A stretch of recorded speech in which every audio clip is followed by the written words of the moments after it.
نحمده ونصلي على رسوله الكريم اما بعد اعوذ باللہ من الشیطان الرجیم بسم اللہ الرحمن الرحیم۔ یہ ہمارا مثنوی شریف کا الحمدللہ 60th لیکچر ہے۔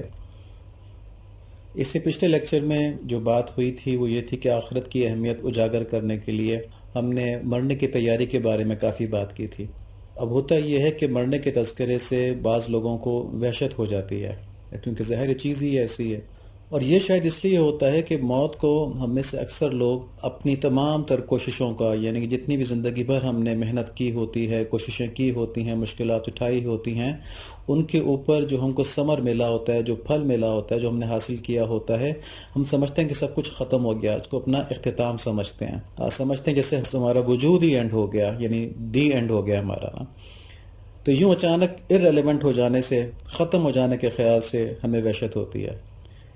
لیکن اگر موت کی اصل حقیقت ہم کو معلوم ہو تو کم از کم ایک صالح مسلمان جو ہے اس کو تو موت کے خیال سے وحشت ہونے کا سوال ہی نہیں پیدا ہوتا، جیسے کہ صحابی نے فرمایا بھی تھا نا جب وہ گئے تھے بادشاہ کے دربار میں کہ ہم موت کو اس طرح عزیز رکھتے ہیں جس طرح تم اپنے ہاں شراب کو عزیز رکھتے ہو۔ علامہ اقبال فرماتے ہیں کہ موت کو سمجھے ہیں غافل اختتام زندگی، ہے یہ شام زندگی صبح دوام زندگی۔ تو اس شعر میں ہی علامہ اقبال نے موت کی حقیقت بتا دی ہے۔ بس یہ جان لیں کہ موت جو ہے وہ عدم کا، ختم ہو جانے کا یا وجود کے فنا کا نام نہیں ہے۔ دیکھیں ہماری اصل شخصیت کیا ہے، وہ ہماری روح ہے جو کبھی فنا نہیں ہوتی، اور یہ روح جو ہے اس کے لیے جسم جو ہمارا ہے ایک لباس کی حیثیت رکھتا ہے۔ اصل میں یہ جسم ہم نہیں ہیں، روح جو ہے وہ ہماری شخصیت ہے۔ دیکھیں نا، جب ہم کوئی مرتا ہے تو اس کی لاش کو نام تو نہیں دیا جاتا، یہ تو نہیں کہتے کہ یہ عبدالکریم صاحب لیٹے ہوئے ہیں، بلکہ یہ کہتے ہیں کہ یہ ڈیڈ باڈی ہے۔ ٹھیک ہے، ہم یہ نہیں کہتے کہ عبدالکریم صاحب رکھے ہوئے ہیں یا عبدالکریم صاحب لیٹے ہوئے ہیں، ہم کہتے ہیں کہ یہ عبدالکریم صاحب کا انتقال ہو گیا ہے، یہ ان کی لاش رکھی ہوئی ہے، it is some thing separate, یہ اس سے الگ ہے عبدالکریم صاحب سے، اب یہ یہاں پہ رکھی ہوئی، اس میں عبدالکریم صاحب نہیں رہے۔ تو موت میں کیا ہوتا ہے کہ روح جو ہے وہ صرف جسم سے علیحدہ ہو جاتی ہے، وہ ختم نہیں ہوتی ہے، اور جسم کے اجزاء جو ہیں وہ بکھر جاتے ہیں مگر وہ بھی معدوم نہیں ہوتے، وہ بھی عدم میں نہیں جاتے، وہ بھی ختم نہیں ہوتے، چاہے اس کے ایلیمنٹل ڈس انٹیگریشن ہو جائے، یعنی ہر ایلیمنٹ اس کا الگ ہو جائے، فاسفورس الگ ہو جائے، کیلشیم الگ ہو جائے، واٹر کے مالیکولز الگ نکل جائیں،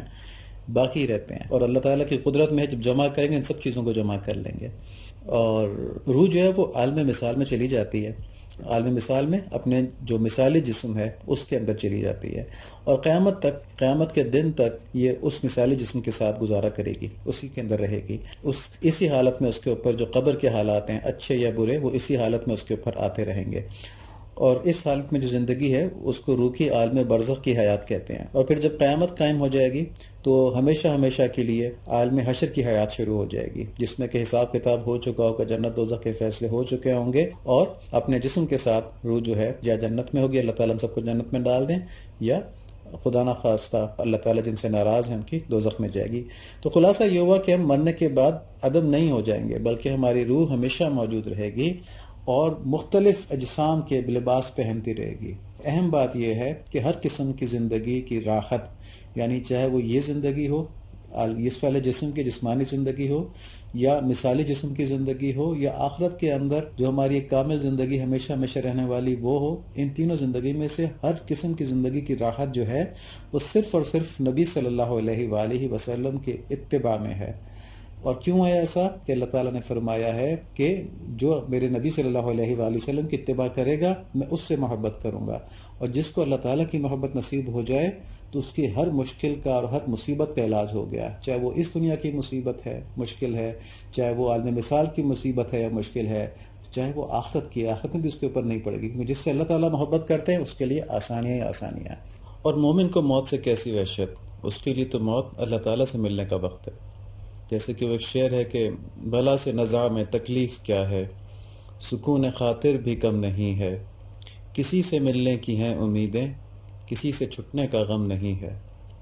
حدیث شریف ہے کہ موت ایک پل ہے جو حبیب کو حبیب سے ملاتی ہے،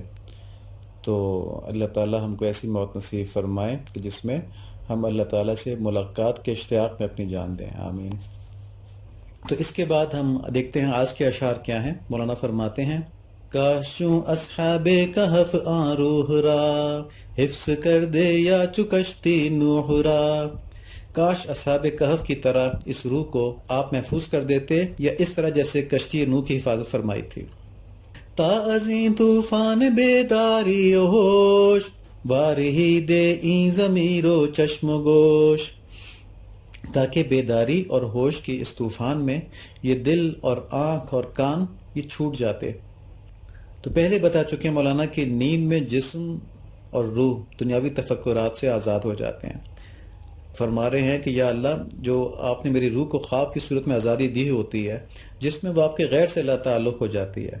چاہے وہ صرف ایک رات کے لیے ہی کیوں نہ ہو، یا نیند کی حالت ایک رات ہوتی ہے نا، تو اس نیند کو آپ اصحاب کہف کی نیند کے مانند کچھ 100 سال فرما دیتے کہ ہم دنیا سے دور اور عالم مثال میں آپ کی معرفت کی جستجو میں مگن رہتے، یا اگر یہ نہیں تو ہماری اس یکسوئی کی کیفیت کو کم از کم اتنی دیر محفوظ فرما لیتے جتنی مدت آپ نے حضرت نوح علیہ السلام کی کشتی کی حفاظت فرمائی تھی، یعنی چند ماہ، تاکہ ہمارے دل، آنکھ اور کان، یعنی ظاہری اور باطنی جو حسیات ہیں ہماری، وہ اس دنیا کے بجائے صرف آپ کی طرف متوجہ رہتے ہیں۔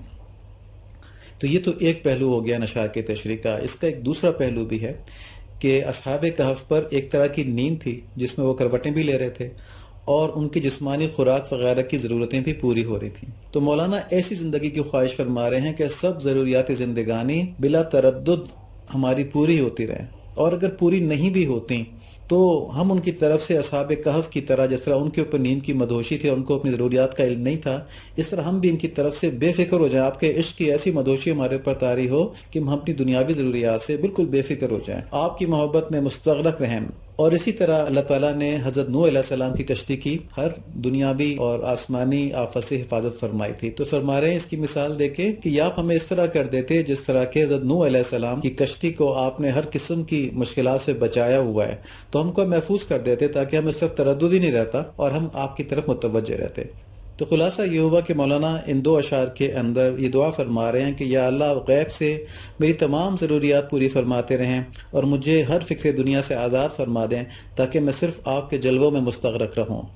یہ نہیں کہ میری ضروریات رہیں گی نہیں، کچھ ہوگا نہیں، مطلب یا تو آپ ان کو پورا فرما دیں یا پھر آپ یہ کر دیں کہ آپ مجھے ان کی طرف سے بے فکر کر دیں، مجھے ان کا ہوش ہی نہ رہے، تو میں بس آپ کی یاد میں مستغرق رہوں نا۔ اس کے اوپر کلید مثنوی میں لکھا ہے کہ اہل اللہ کے اوپر مختلف کیفیات آتی رہتی ہیں، کبھی استغراق کا غلبہ ہوتا ہے تو اس طرح کی خواہشات کرتے ہیں کہ یا اللہ ہم تو صرف آپ کے اندر مگن رہنا، لیکن جب وہ حقیقت میں ہوتے ہیں، اپنے ہوش و حواس میں ہوتے ہیں، تو وہ پھر شریعت کے اوپر چلتے ہوئے دنیاوی مصائب کا مقابلہ کرتے ہیں۔ تو ان مقابلہ کرنے کے اندر شریعت پہ چلنے کے اوپر جو مجاہدہ ہوتا ہے وہ اللہ تعالیٰ کا قرب حاصل کرنے کے لیے اس استغراق سے کہیں زیادہ افضل ہے، اور یہ چیز نبی صلی اللہ علیہ وآلہ وسلم کی سنت کے بھی زیادہ قریب ہے، کیونکہ دیکھیں نا، نبی صلی اللہ علیہ وآلہ وسلم اور صحابہ کرام کی زندگیاں کوئی استغراق میں تو کچھ لمحات ان کے ہوتے تھے ایسے یقیناً، جن کے بارے میں احادیث کے اندر ہے بھی، لیکن عمومی زندگی ان کی جو تھی وہ بالکل پریکٹیکل لائف تھی جس میں زندگی کی ہر مشکل کا مقابلہ کر رہے ہوتے تھے۔ تو یہ چیز جو ہے یہ زیادہ اقرب الی سنہ ہے، یعنی سنت کے زیادہ قریب ہے۔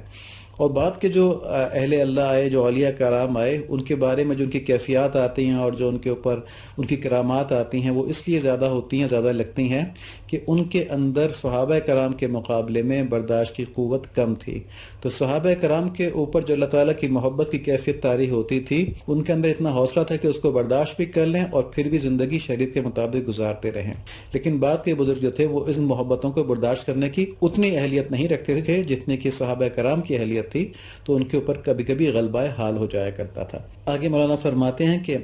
اے بسا اصحاب کہف اندر جہاں، پہلوی تو پیش تو ہست ای زمان۔ اے مخاطب، بہت سے اصحاب کہف اس دنیا میں تیرے پہلو میں، تیرے سامنے اب بھی موجود ہیں۔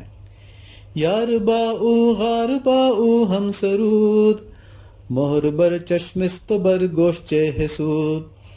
یار اور غار دونوں تیرے ساتھ گانے بجانے میں شریک ہیں، مگر تیری آنکھ اور کان پر تو غفلت کی مہر لگی ہے، کیا فائدہ ہوگا تجھ کو؟ یعنی تو ان سے کیا فائدہ اٹھا سکتا ہے؟ بازداں کس چیز این رو پوش ہا، ختم حق بر چشم ہا او گوش ہا۔ اب سوچو کہ یہ حجابات کس لیے ہیں، آنکھوں اور کانوں پر خدا کی مہر کس وجہ سے ہے؟ پہلے فرمایا تھا کہ اہل اللہ کا اس دنیا سے اصحاب کہف کی طرح تعلق ہوتا ہے کہ بظاہر تو یہ لوگ جاگ رہے ہوتے ہیں، دنیا کے کام شام کر رہے ہوتے ہیں، مگر دل ان کے اس کی طرف ملتفت نہیں ہوتے، غیر ضروری دنیاوی تعلقات کے لحاظ سے یہ بالکل نیند کی طرح غافل ہوتے ہیں۔ ان اشعار میں گویا مولانا اطلاع دے رہے ہیں کہ اصحاب کہف کی طرح کے بزرگ بھائی تمہارے آس پاس ہیں، تم سے باتیں کرتے ہیں، ان کی صحبت اصحاب کہف کے غار کی طرح ہے کہ تمہیں دنیاوی کشش سے وہ آزاد کر دے گی اور تمہیں اللہ تعالیٰ کی محبت کی طرف لے جائے گی اور تمہیں اللہ تعالیٰ کی قدرت کے عجائب دکھائے گی۔ پھر آگے فرماتے ہیں کہ تمہاری آنکھوں اور کانوں پر تو مہر لگی ہوئی ہے، تو تم ان کو نہیں پہچان پاتے اور نہ ان سے گفتگو کر کے اللہ تعالیٰ کی محبت کا مزہ پاتے ہو، لذت پاتے ہو۔ پھر آخر میں سوال کرتے ہیں کہ اب سوچو کہ تمہاری آنکھوں اور کانوں پر اللہ تعالیٰ کی طرف سے یہ مہر کیوں لگا دی گئی؟ مطلب یہ تو آگے ہم دیکھیں گے انشاءاللہ کہ اللہ تعالیٰ نے ہماری ہدایت کا سامان مکمل رکھا ہوا ہے، جہاں پہ حساب مکمل ہوگا نا وہاں پہ اللہ تعالیٰ عدل کرنے والے ہیں، تو ایسا نہیں، ہدایت کا سامان مکمل ہے۔ اور آج کل کے دور میں تو آپ دیکھیں نا کہ انٹرنیٹ کے اوپر ہر قسم کی انفارمیشن موجود ہے، یہ ہم پر ڈیپینڈ کرتا ہے کہ ہم کس قسم کی انفارمیشن لینا چاہتے ہیں۔ تو جیسے پہلے بات ہوئی تھی گھنٹوں ٹی وی کے چینل چینج کر سکتے ہیں، لیکن اس طرف نہیں آ پاتے اپنے نفس کے غلبے کی وجہ سے۔